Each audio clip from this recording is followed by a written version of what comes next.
Hello বন্ধুরা, আমরা আজকে দেখব চ্যাট জিপিটি থেকে কীভাবে জার্সি মকআপ নিয়ে করা যায়। তো লেটস গেট স্টার্টেড। তো আজকে আমি চ্যাট জিপিটি ওপেন করে নিয়ে এখানে টাইপ করে নিচ্ছি, যেখানে আমার নাম থাকবে আর প্রফেশন জার্সি রাখবে। রিকোয়ারমেন্ট বলে দিয়েছে, নাম থাকবে, কী কী ওদের দরকার ওগুলো ফিল আপ করলে ওরা চ্যাট জিপিটি প্রপারলি ক্রিয়েট করে দেবে জার্সি।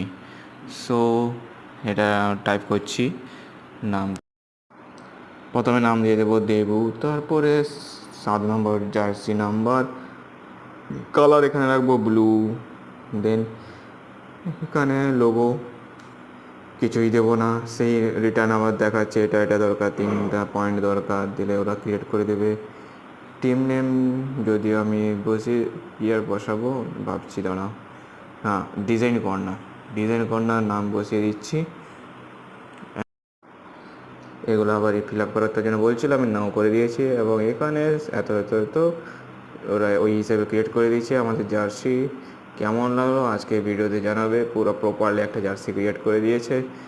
আশা করি তোমাদের ভালো লেগেছে, অবশ্যই সাবস্ক্রাইব করে চলে যাও নতুন নতুন ভিডিও পাওয়ার জন্য। দেখা হচ্ছে পরের ভিডিওতে। বাই বন্ধুরা, বাই। দেখেছো মার্ক করে দিয়েছে।